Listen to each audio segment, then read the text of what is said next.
This video is for the Digital Escape Room Session 2. So right now we're going to cover how to add a clue in Google Sites, which is also going to be the platform where we tie our entire digital escape room together.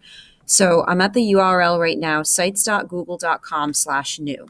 I'm just going to click on the plus sign in order to be able to create a new site.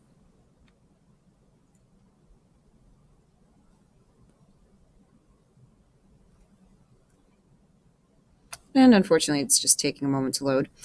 So anyway, I'm just going to go ahead and enter my site name at the top left corner, add a page title, and add a text box. Right now, I'm just going to show you how I'm going to have my number lock clue. So I'm just going to paste a paragraph in here. You'll notice that some of the letters are bold. If you were to put all the bolded letters together, it would spell out year the Phaistos disk was discovered. And so students would then know that that's a clue. So for example, if I were to search year the Phaistos disk was discovered, it comes up with 1908, which would be the color lock clue, or I'm sorry, the number lock clue rather. But anyway, so that being said, you'll notice that the text is a bit small. You can change the size, but you won't be able to do the bold. For example, if I were to choose heading, it gets rid of bold, and I can do Control B and it still doesn't allow bold. So that being said, if you do want to use this kind of clue, you have to have it under normal text. When you do go to publish the website, I'm just going to hit publish just so that I can show you how it would look as a published website. Students will have the option to be able to zoom their screen in and out. So here's the published website. So for example, I can zoom my display in to be able to see it a bit better. But again, you know the needs of your students. So I am going to be showing an alternative way to be able to have this clue as well. Okay, so anyway, that being said, the next thing that we're going to be doing is covering the color lock, which would be in Google Sheets. So right now I have this spreadsheet where I have 4 prompts and then a space to be able to type in the answers. So for the purposes of creating the escape room, I'm just going to put in the correct answers right now. So we have our first correct answer, second correct answer, third, fourth. Okay. So that being said, what we're going to do now is we're going to add some conditional formatting. So I'm going to click in cell B2, which is where I would put in my first correct answer. Going to click on Format and Conditional Formatting. It should show up with cell B2, which is where you would type in the first response. We're going to change the format rules. So we click on the drop-down arrow, and we're going to put text contains, and then we're going to put in Aegeus. Now, depending on the grade level of your students, they might simply need to type in a letter, or perhaps they might need to at least get the first couple of letters correctly, especially if spelling is an issue. Although since I teach middle school, I want to stress to them that spelling does count for something and that they can easily use Google to be able to look up the correct spelling. So that being said, what we're going to do now is we're going to assign it a fill color. So for example, I'm just going to click on yellow, and then I'm going to click on done. All right, so now what we're going to do is we're going to set up a conditional formatting rule for the next space. So I'm just going to click in cell B3, add another rule. Again, we're going to do text contains, and this time perhaps I'll use green, and then click on done. We're going to click on the next space, add another rule, again, repeating the same thing. Text contains Dionysus.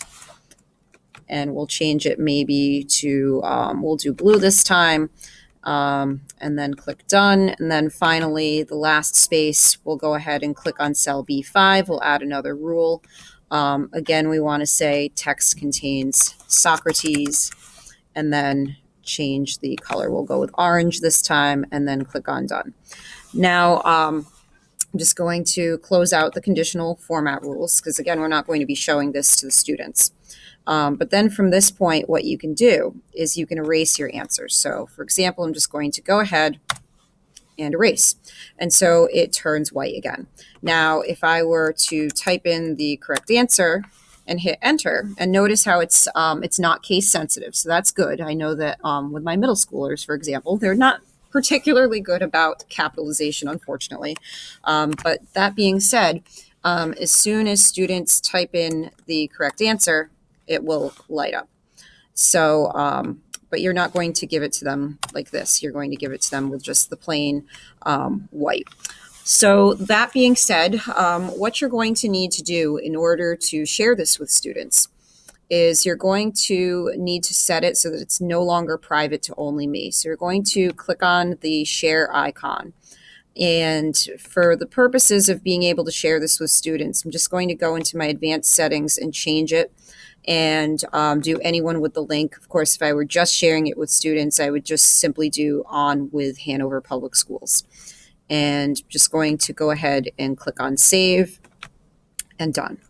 Okay, so then to be able to share this with students, last week we covered the digital breakout scene in a Google slide. So just to quickly review, we have two secret links right here. One to this directional lock clue, one here on this statue, and that's going to bring this to the map that I showed you last time. But anyway, so what we're going to do is we're going to add another secret link. So I'm just going to add another shape. In this case, what I'll do is I'll maybe put this shape on the table here. And from here, I'm going to make it so that it is a transparent fill, a transparent border. And I'm going to click on the insert link button here. And now I just need to go back over to my color lock clue. And I'm going to copy the URL and then go back over to my digital breakout scene. I'm going to paste the URL, but then I'm going to erase everything after the slash, so edit and everything after the word edit. And I'm going to type in the word copy and then apply that link. So then what's going to happen is when students find this link, so I'm just going to click on it, it's going to force them to make their own copy of the color lock clue so that every student will have their own unique copy, and it will show up looking like this, where all of the cells will be in white and they'll have to type in the correct answer in order to reveal the color lock. So then from here, what we're going to do is I'm just going to show an alternative to this right here where I have the bolded text. So right now, I'm just going to pull up this document that has the paragraph. So I'm just going to make it so that it's all the same format. One thing I could do is create a secret link within this document. So if you prefer, you can have a document that's going to have the clue as opposed to the site itself having the clue. If you choose to do that, remember that you also need to click on share. And again, we're going to go into the advanced settings, change it so that anyone with the link will be able to view, and then save that. So one thing you can do is, let's say I want to have a link to this Google search, year the Phaistos disk was discovered. I'm just going to click on it, copy it, and then add it as a link in my number lock clue. So let's say maybe I want to make the word Athens into a link. I'm just going to select it, insert link, and then paste the URL to my Google search. Click on apply. Of course, it's going to format it so that it's blue and underlined, but you could change it so that the text color is black and so that it's no longer underlined.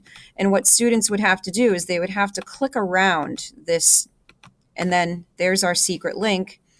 You click on the secret link, it brings you to the Google search, and they could perhaps figure out that that's the color lock, or the number lock rather, 1908.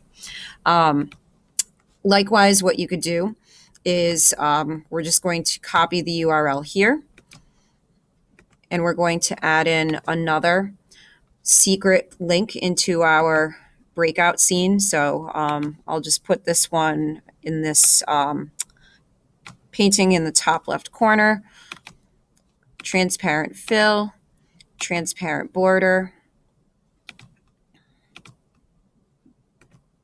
Okay. And we're going to give this one a link to the Google Doc. Okay. So that's another option that you can use to be able to include the number lock. So at this point now, we have 3 clues. We have our color lock clue, we have our directional lock clue, we have our number lock clue. And next week's session, we'll be covering more about how to add more clues and then eventually tying everything together so that all of your resources will be in one central place within the Google site. So that's it for this week's session. And if you have any questions, I will be conducting our Hangout this coming Thursday at 4:30. Thank you.